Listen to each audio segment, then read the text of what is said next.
चलो यार क्या करो अंदर ले तो आपको ले लो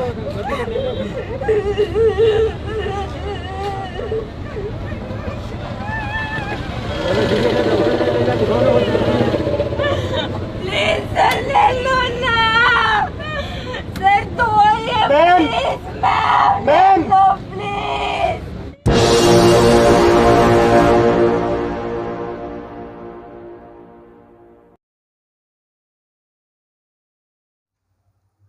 जय भीम नमो बुद्धाय। आप देख रहे हैं एनबी न्यूज 24/7 नीलम बोध के साथ।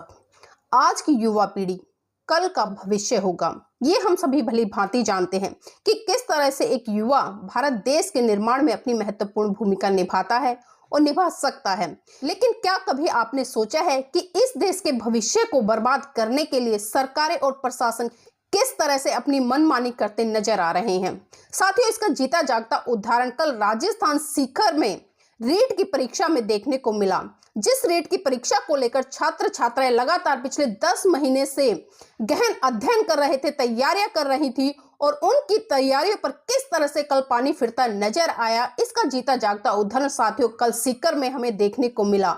और रीट की परीक्षा में जा रहे कुछ छात्राओं को तो दुर्घटना में मृत्यु भी हो गई थी। आप सभी ने देखा होगा सोशल मीडिया के माध्यम से, बहुत ही दुखद घटना घटी उन छात्राओं के साथ। कभी उन्होंने सोचा नहीं होगा कि जिस सपने को संजो कर वो घर से निकले थे, वो सपना दुर्घटना के मार्फत उनका अधूरा रह जाएगा और उस परिवार के भी सपने बिखर कर चूर चूर हो जाएंगे, जिस परिवार ने अपने बच्चों के भविष्य के लिए उज्जवल सपने देखे थे। साथियों, जिस तरह से ये छात्र छात्राएं रीट की परीक्षा की तैयारी कर रहे थे, उसी तरह से आप सभी को पता है कि पिछले 10 महीने से किसान आंदोलन मजबूती के साथ में बॉर्डरों पर टिका हुआ है और किसान भाई लगातार अपनी मांगों को लेकर बॉर्डरों पर डटे हुए हैं और आज भी उनकी वही मांगे लगातार स्थापित है। आंदोलन के पहले दिन से शुरू थी और आज आंदोलन को 10 महीने लमसम में पूरे हो चुके हैं और आज भारत बंद का ऐलान हुआ है किसान भाइयों की तरफ से। और जो किसान महापंचायतें हैं, उन्होंने आह्वान किया है कि 27 सितंबर को आज भारत बंद है और उसी का आह्वान करते हुए शांति प्रिय तरीके से किसान आंदोलन को मजबूती देने के लिए प्रदर्शन कर रहे हैं। और इसी के साथ साथ जैसे कि मैंने बताया साथियों, कल राजस्थान सीकर में रीट की परीक्षा थी। वहां पर हमारे बहुत सारे किसान भाइयों के बच्चे भी एग्जाम देने गए थे, लेकिन मामला निकल कर आया है श्री कल्याण स्कूल का। बताया जा रहा है कि जो स्कूल प्रशासन था उसके द्वारा गेट को 10 मिनट पहले ही बंद कर दिया गया था और जो छात्र छात्राएं वहां पर बाहर रह गए थे उनको बिल्कुल भी अंदर जाने नहीं दिया गया। साथियों, यहाँ पर छात्र छात्राएं बिलक बिलक कर रोते नजर आते गए। उन्होंने चीख चीख कर चिल्लाते रहे कि हम लगातार 10 महीने से इस परीक्षा की तैयारी कर रहे हैं, सर प्लीज हमें अंदर जाने दीजिए, मैडम दरवाजा खोलिए। लेकिन आप देखिए कि उन गूंगे बहरे लोगों की कानों पर जूं तक नहीं रहेंगी।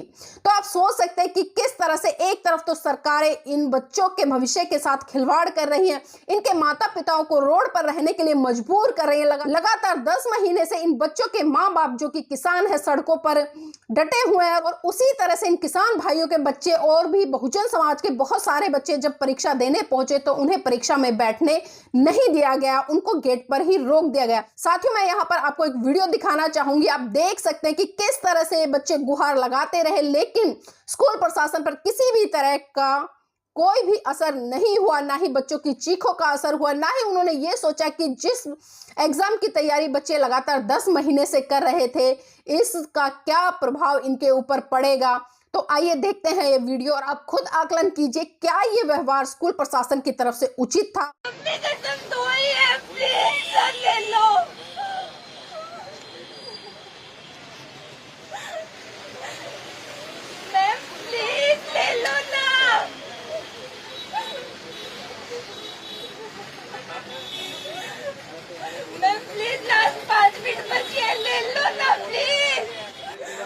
एक बार बोल दो प्लीज, एक बात सोच लो प्लीज मैम, दो ये सच में सर प्लीज खोल दो ना,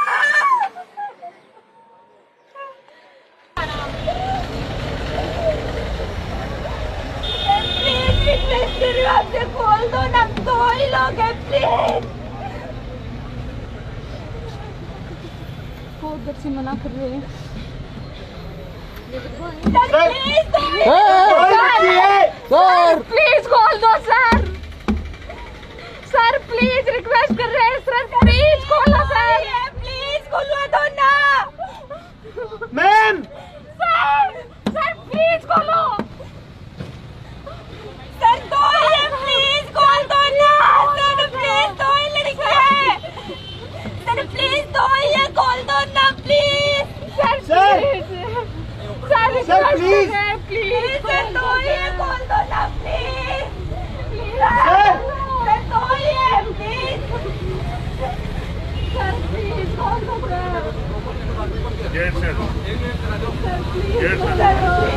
सर तो चक्कर क्यों ना सर, दो ही है सर, प्लीज खुलवा दो ना, दो ही है प्लीज सर, हमारी कितने दिन की तैयारी है, चली जाएगी प्लीज सर, दो ही लड़कियां नहीं और कसम से प्लीज खोल दो ना सर, प्लीज खोल दो, बोल रही प्लीज अंकल माँ छोड़ दो, प्लीज अंकल चलो प्लीज खोल दो, काफी दिन से तैयारी कर रहे हैं, प्लीज दो, वो तो आपको छोकरा के टाइम पर आना चाहिए था। कसम पे बहुत कसम दो ही हम लोग, सर रिक्वेस्ट कर रहा हूं अंकल जी, हाथ करो अंकल जी, ये मत करो अंकल जी, हाथ जोड़ लीजिए, अंकल बढ़िया जाएगा जी ज्यादा भी बच्चा बैठे तो हाथ जोड़ो अंकल जी। कहाँ भैया 15 मिनट पहले जाए, यूँ तो फिर आते रहेंगे। आप लोग लापरवाही, ये टाइम जाना चाहिए ना, एक परीक्षा की कितने साल से आती है आप लोग, प्लीज कोई मतलब नहीं है। आपके बच्चे होते तो यहाँ पर प्लीज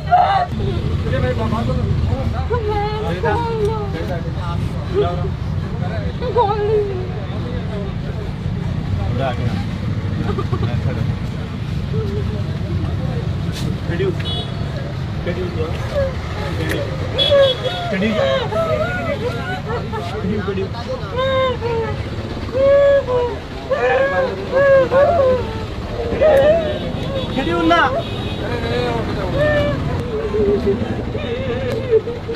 चलो यार क्या करो, अंदर ले तो आपको ले लो,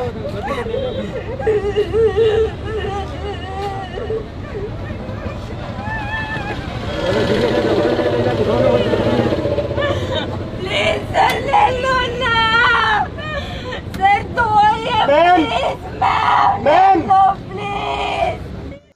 तो साथियों, आपने देखा कि इस वीडियो में जो छात्र छात्राएं कितना बिलक बिलक कर रो रहे हैं, जो सिक्योरिटी गार्ड है वो किस तरह से इन बच्चों से बात कर रहा है, किस तरह से इनको ताना दे रहा है कि अगर आपको एग्जाम की चिंता होती तो आपको समय से पहले पहुंचना चाहिए था। तो आप सोच सकते हैं कि किस तरह से जो प्रशासन में बैठे लोग हैं वो कितने निर्दयी हो चुके हैं। जब एक कर्मचारी जो कि इन चीजों से रोज गुजरता है, उस कर्मचारी को भी पता है कि जो मेरे बच्चे हैं कल को उनके साथ भी इस तरह की जो घटनाएं हैं घट सकती हैं, लेकिन उसने भी किस तरह का व्यवहार इन बच्चों के साथ किया तो आपने भली भांति देखा। साथियों, जहां एक तरफ बहुजन समाज के लोगों ने बहुत सारी बसों की, बहुत सारी गाड़ियों की व्यवस्था की थी छात्र छात्राओं को सेंटर तक पहुंचाने के लिए और उनके खाने की व्यवस्था के लिए और उनके रुकने की व्यवस्था के लिए, लेकिन उन बहुजन समाज के सभी लोगों की मनसाओं पर किस तरह फेरने का काम किया है सीकर स्कूल के प्रशासन के लोगों ने, आपने भली भांति इस वीडियो में देखा होगा। और किस तरह से इन बच्चों के भविष्य के साथ में खिलवाड़ किया गया है,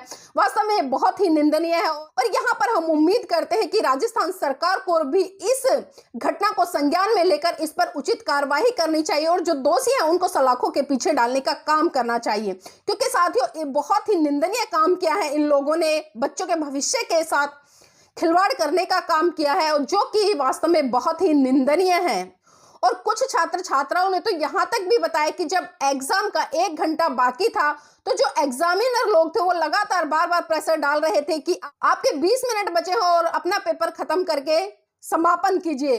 तो बच्चों ने बताया कि हमने आनन फानन में बहुत सारे क्वेश्चन ऐसे भी किए जो कि हम पढ़ नहीं पाए और तुक्के मारकर हम लोगों ने मतलब जो कॉलम था उसको फिल करने का काम किया है। तो ये आप देख सकते हैं कि किस तरह से एग्जाम में एग्जामिनर लोग थे वो किस तरह से इन छात्रों के साथ भी एक तरह से खिलवाड़ करते नजर आए और उन्होंने लगातार बच्चों पर प्रेशर बनाए, उनको डराने का काम किया। क्योंकि साथ ही जब हम एग्जाम में बैठते तो हमें पता नहीं चलता कि हमारा समय कब बीत जाता है और इसी चीज का फायदा वहां पर जो एग्जामिनर थे उन लोगों ने उठाया और इन किसान के बच्चों को, इन बहुजन समाज के बच्चों को लगातार डराने का काम किया गया कि आपका समय खत्म होने वाला है, जल्दी कीजिए। तो इन सभी घटनाओं को देखते हुए साथियों आप सोच सकते हैं कि आज शासन प्रशासन किस तरह से मिलजुल कर इस देश के बहुत बड़े तबके को रोकना चाह रहा है ताकि वो सरकारी पदों पर आसीन ना हो। पहली बात तो जिस तरह से सरकारी नौकरियां खत्म होती जा रही हैं, उसके बावजूद कुछ इक्का दुक्का बची है, तो इस तरह से सरकार और प्रशासन इन लोगों के साथ खिलवाड़ करने का काम कर रहे हैं। और यहां पर हम राजस्थान सरकार से भी आग्रह करेंगे कि इस घटना पर उचित कार्रवाई करें और जो दोषी लोग हैं उनको सलाखों के पीछे डालने का काम करें। जय भीम, नमो बुद्धाय।